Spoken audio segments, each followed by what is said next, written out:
Welcome to my channel guys. मैं हूं fail to D Ed के एपिसोड 7 की स्टार्टिंग कुछ इस तरह है कि एक छोटा बच्चा में दिखाया जाता है जो कि घर पर बैठा कार्टून देख रहा है और ये बच्चा कोई और नहीं स्पेंसर है। में टेलीविजन पर स्पेंसर एक न्यूज देखता है कि एक जगह आग लग गई है जिसमें उसकी मदर भी जल के मर गई है। स्टोरी ऐसे प्रेजेंट में आ जाती है जहाँ पे हम स्पेंसर को देखते हैं कि अपनी बॉस फिंच से कह रहा है कि न्यूटन जिंदा है और उसने कंबोडिया के पहाड़ों में अपने आप को छुपा रखा है। फिंच स्पेंसर से कहती है I agree with you, Newton जिंदा है बट मैं तुम्हें ऐसे ही किसी टीम को वहाँ पर ले जाने नहीं दे सकती और बहुत से लोगों की जान ऐसे खतरे में पड़ सकती है। इसलिए फिंच स्पेंसर से कहती है कि मैं तुम्हें हरगिज भी इजाजत नहीं दूंगी कि तुम किसी भी टीम के मेंबर को लेकर कंबोडिया में जाओ, क्योंकि इस तरह हमारी स्टेट हाईलाइट हो सकती है और दूसरी नेशंस जंग का आगाज भी समझ सकती हैं। स्पेंसर से उसकी असिस्टेंट और टीम पूछती है कि बॉस हम लोग कंबोडिया के लिए जा रहे हैं कि नहीं, तो स्पेंसर उन सबसे झूठ बोलता है तो कहता है कि हमें एजेंट फिंच ने इजाजत दे दी है और हम अपने जवानों को कंबोडिया जरूर भेजेंगे ताकि न्यूटन का पर्दा हम पूरी दुनिया के सामने फाश कर सके। सीआईए की टीम का स्पेशल दस्ता जैसे ही कंबोडिया उतरता है तो न्यूटन की बनाई गई वहाँ पर सिक्योरिटी के हत्थे चढ़ जाता है और वो उन्हें मार देते हैं। स्पेंसर और उसकी टीम सीआईए के हेडक्वार्टर से अपने जवानों से कांटेक्ट करने की काफी कोशिश करती है बट वो कम्युनिकेट नहीं कर पाते। बट स्पेंसर की असिस्टेंट उस टापू से आया हुआ एक वॉइस मैसेज सेव कर लेती है जिसको डिकोड सिर्फ फ्रेडी ही कर सकता है। सीन यहाँ से जस्टिन के घर पर आ जाता है जहाँ जस्टिन फ्रेडी से कह रही है कि तुम्हें मजीद इस मशीन से पंगा नहीं लेना चाहिए क्योंकि तुम मेरे फादर को काफी खराब कर चुके हो और मेरे फादर की तबीयत दिन ब दिन खराब होती जा रही है और एलियन की जैसे बिहेव करने लगी। फ्रेडी जस्टिन के फादर को न्यूटन की मशीन के पास ले आता है और वो फ्रेडी से कहते हैं कि मैं तुम्हारी मदद कर सकता हूँ न्यूटन की इस मशीन को चलाने में और इसके कोड्स को डिकोड करने में। तो फ्रेडी उनसे कहता है कि आप बदल रहे हैं, आपकी आंखें इथिन जैसी बन रही हैं, वो एलियंस जो इंसान और इंसान जाति के खिलाफ, और अगर ऐसा ही चलता रहा तो अब सबसे पहले अपनी डॉटर और ग्रैंड डॉटर को नुकसान पहुंचाएंगे। तो फ्रेडी उनसे कहता है कि मैं बहुत जल्द आपके इलाज का कोई ना कोई तोड़ निकालूंगा। सीन यहाँ से दोबारा सीआईए के हेडक्वार्टर में आ जाता है जहाँ पे एजेंट फिंच स्पेंसर की क्लास लगा रही है और कह रही है कि मैंने तुम्हें मना किया था कि तुम न्यूटन और उसके टापू के बारे में कोई काम नहीं करोगे बट तुम बाज नहीं है और मेरी इजाजत के बगैर उस टापू पर अपनी टीम के मेंबर भेजे। अब देखो उनको कोई अता पता नहीं है, वो जिंदा है या मुर्दा तुम्हें खुद नहीं पता। स्पेंसर फिंच से कहता है कि हमने जो आदमी कंबोडिया में भेजे थे हम उनके साथ कम्युनिकेट कर रहे थे, इसी तरह हमारे हाथ कुछ वॉइस मैसेजेस लगे हैं और मुझे पक्का यकीन है कि किसी और के नहीं न्यूटन के हैं। तो फिंच स्पेंसर से कहती है कि शाम को मिस्टर प्रेसिडेंट ने तुम्हारी इस खोज के बारे में एक मीटिंग रखी है जहाँ पर तुम्हारी क्लास लगाएंगे। जैसे मैंने तुम्हें पहले ही कहा था कि तुम्हारी इस हरकत से बहुत नुकसान हो सकता है, तो दूसरी तमाम नेशन ने इसे एक्ट ऑफ वार समझा है। फ्रेडी जस्टिन के फादर से बात कर रहा होता है, इतने में वहाँ पर जस्टिन आ जाती है और उन दोनों पर गुस्सा होती है और जस्टिन के फादर वहाँ से गुस्से में चले जाते हैं। उन दोनों के जाने के बाद फ्रेडी वहाँ पर पड़े हुए टेलीविजन को ऑन करता है और किसी के साथ कम्युनिकेट करने की कोशिश करता है। जैसे टेलीविजन को ऑन करता है स्पेंसर की असिस्टेंट के बाद उसी टाइम नोटिफिकेशन चली जाती है और अपने बॉस से कहती है कि फ्रेडी सोलर सिस्टम का इस्तेमाल करते हुए किसी के साथ कम्युनिकेट करने की कोशिश कर रहा है जो कि कोई बाहर का है। बाहर का आदमी जिसे फ्रेडी कम्युनिकेट कर रहा था वो कोई और नहीं न्यूटन ही था जो कि बेहद फ्रेडी पर गुस्सा था। फ्रेडी से कहता है कि मैंने तुम्हें मना किया था कि मेरे साथ बात ना करना। फ्रेडी कहता है कि मुझे आपकी मदद चाहिए, तो न्यूटन कहता है कि तुम्हारी वजह से वो लोग आइलैंड तक पहुंच गए और वो लोग मुझे तलाश कर ही चुके थे बट मैंने उन लोगों को ट्रैप करके किसी न किसी तरीके से उनसे जान छुड़वा ली। फ्रेडी न्यूटन से कहता है कि जो मशीन आप मुझे ऑन करने को कह रहे हैं कि जिसकी मदद से मेरे लोग अर्थ पर आएंगे, मुझे नहीं लगता कि मेरे प्लेनेट के लोग इस मशीन का इस्तेमाल करते हुए यहाँ पर आ सकते हैं, क्योंकि ये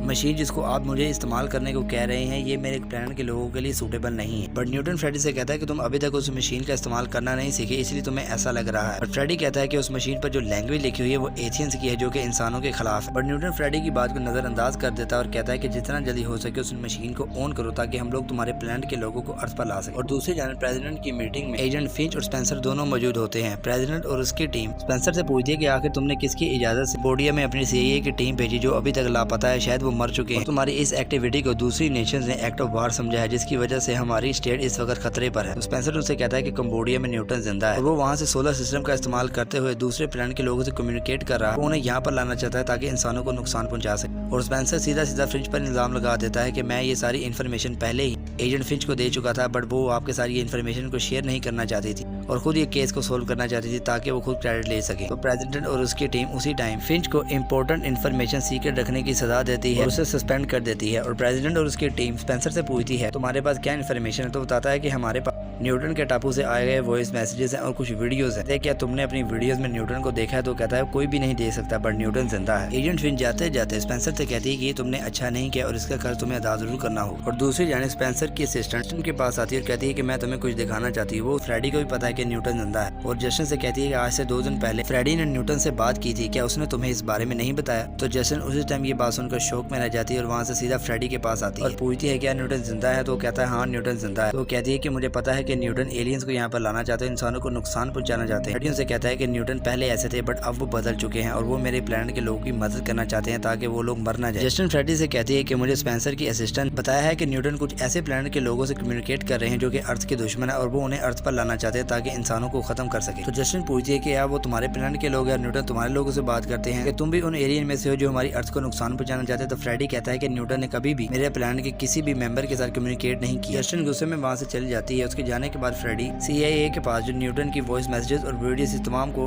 हैक करके अपनी पिन ड्राइव में सेव कर लेता है और उनकी तमाम सारी इन्फॉर्मेशन को रीसेट कर देता है। फ्रेडी वो सारी इन्फॉर्मेशन को अपने टेलीविजन पर देखता है तो वो एक चीज ऑब्जर्व करता है कि उस टापू पर कोई ऐसे भी लोग मौजूद हैं जिन्होंने CIA की भेजी की टीम को मार दिया और वो कोई थर्ड पार्टी है, यानी कि थर्ड स्पीशीज है, जो कि ना तो इंसान है और ना ही फ्रेडी के लोग हैं। फ्रेडी जब उनके बीच में होने वाली कम्युनिकेशन के वॉइस मैसेजेस सुनता है तो उसी टाइम शौक में रह जाता है। वहाँ से अपने घर की तरफ भागता है तो उसके पीछे पीछे स्पेंसर की असिस्टेंट भी आ जाती है। कहती है कि जब से तुमने उस वॉइस मैसेज को सुना तुम डर गए। बट फ्रेडी उसकी किसी बात का जवाब नहीं देता और वहाँ से सीधा घर पर आ जाता है और घर पर आकर म्यूजिक ऑन कर देता है। जस्टिन के साथ बात करना स्टार्ट कर देता है और उससे कहता है कि हमारे घर के बाहर कोई शख्स हम पर नजर रखे हुए है और तुम ठीक कह रही थी कि न्यूटन मेरी मदद नहीं करेंगे, ना ही मेरे प्लान के लोगों को अर्थ पर लाएंगे, ना ही मेरे प्लान के लोगों की जिंदगी को बचाना चाहते हैं। और उससे कहता है कि CIA के पास जो वॉइस मैसेजेस आए हैं जो कि न्यूटन के टापू से आए हैं और वो वादे किसी और की नहीं एथियंस की है जिन्हें न्यूटन पाल रहा है। और न्यूटन ने कंबोडिया में एल्यूमिनियम और कंक्रीट के दीवारें इसलिए बनाई हैं क्योंकि एथियंस एल्यूमिनियम और कंक्रीट में ही जिंदा रहते हैं। और न्यूटन सोलर सिस्टम का इस्तेमाल करते हुए दूसरे प्लान पर भी जो एथियंस रहते हैं उन्हें यहाँ अर्थ पर बुलाना चाहता है ताकि यहाँ पर तमाम ह्यूमैनिटी और इंसानियत को खत्म कर दे। ये एपिसोड यहीं पर एंड हो जाता है। तो गाइस वीडियो आप लोग काइंडली लाइक कर दीजिए, चैनल कर दीजिए सब्सक्राइब। मिलेंगे न्यू वीडियो में, तब तक के लिए goodbye and take care.